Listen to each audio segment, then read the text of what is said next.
मला असं वाटतं की विधानसभेला तीन पक्ष एकत्र लढले, तीन पक्ष एकत्र आमच्या विरोधात लढले. एका बाजूला शिवसेना, राष्ट्रवादी काँग्रेस आणि भारतीय जनता पक्ष, आणि दुसऱ्या बाजूला शिवसेना, राष्ट्रवादी काँग्रेस आणि काँग्रेस असे तीन पक्ष एकत्र लढत असताना महाराष्ट्र नवनिर्माण सेना आम्ही एकटे लढलो.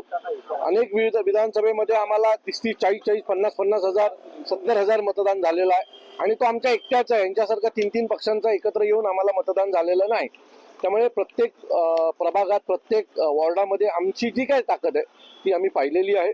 बऱ्याचशा प्रभागात महाराष्ट्र नवनिर्माण सेनेला जवळजवळ 5, 6, 7 हजार मतदान आहे, आणि 7 हजार मतदान जर आम्हाला एक प्रभागात असेल तर निवडून येण्यासाठी जो मतदान लागतो तो बऱ्यापैकी आमच्याकडे आहे. पुढील 2-4 महिने अजून आम्ही मेहनत करू, आणि त्या ठिकाणी महाराष्ट्र नवनिर्माण सेनेचा उमेदवार निवडून येण्यासाठी जो काही प्रयत्न करावा लागतो तो आमच्याकडनं केला जाईल. पुढील नजीकच्या काळात सन्माननीय राजसाहेबांच्या प्रत्येक प्रभागवाईज बैठका होतील, शहरावाईज बैठका होतील, आणि सन्माननीय राजसाहेब कशा प्रकारे महानगरपालिकेला सामोरे जायचं याच्या बाबतीतलं कानमंत्र आमच्या सर्व महाराष्ट्र सैनिकांना देतील. आणि भाजपा युती होईल असं देखील गेल्या आठवड्यापासून चर्चा सुरू आहे, त्याचे काय? आनंदाची गोष्ट असेल. मनसे आणि भारतीय जनता पक्ष जर युती झाली तर आम्ही त्याचं स्वागतच करू, कारण मागच्या निवडणुकीतच आमची युती होईल असं बऱ्यापैकी चिन्ह वाटत होते, परंतु काही कारणास्तव ते झाले नाहीत, आणि आम्ही एकटा लढलो, आमच्या ताकदीवर लढलो. भविष्यात देखील जर त्यांनी जर आम्ही एकत्र आलो तर त्याचा फायदा भारतीय जनता पक्षाला देखील होणार आहे. कारण विधानसभेत जर तुम्ही पाहाल तर अनेक ठिकाणी महाराष्ट्र नवनिर्माण सेना एकट्या लढल्याचा फायदा हा शिवसेनेला पण झाला आणि बीजेपीला पण झालेला आहे. सो बघूया नजीकच्या काळात कशा प्रकारचे निर्णय होतात.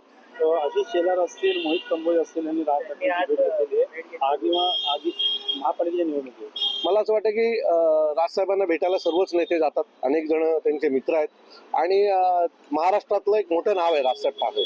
त्यामुळे आज आशिष शेलार मंत्री आहेत, मोहित कंबोज भेटायला गेले असतील, तर मला असं वाटतं की सन्माननीय राजसाहेबांना भेटायचा प्रत्येकाला अधिकार आहे, आणि त्यांच्याकडून महाराष्ट्रातल्या विविध विषयांवर त्यांची चर्चा झाली असेल. मला काही नवीन नाहीये. आशिष शेलार अनेक वेळा सन्माननीय राजसाहेबांना भेटायला गेलेले. सर, पाहायला गेलं तर शिवसेनेकडनं देखील शिंदे गटांना बोललं होतं की मनसेमुळे देखील आमचे काही उमेदवार पडले. योगेश प्रधानांचं म्हणणं आहे की एकत्र यावं, मात्र त्यांनी आमच्या नेत्याबद्दल बोलू. मला असं वाटतं की आता मागे जे झालं ते विसरून आम्हाला पुढे जायचंय. जर युतीसोबत जाता आलं तर आनंदाची गोष्ट आहे, आणि त्यामुळे मागचं आम्ही सगळं विसरलेलं आणि नवीन सुरुवात केलेली आहे. भारतीय जनता पक्ष युतीमध्ये महाराष्ट्र नवनिर्माण सेना जर आली तर त्यांची देखील ताकद वाढणार आणि आमची देखील ताकद वाढणार. काळामध्ये ज्या त्या युती जी आहे एकनाथ शिंदेमुळे तुटली होती, त्याविषयी काय वाटतं? खरंच काय नेमकं कारण असं होतं? मला वाटतं याच्या बाबतीत या कुठल्याही बैठकीत आम्ही कोणी उपस्थित नव्हतो. त्यामुळे सन्माननीय राजसाहेब ज्या वेळेला या बाबतीत मेळावा घेतील आणि त्यावेळेला बोलतील त्यावेळेला ती भूमिका स्पष्ट असेल.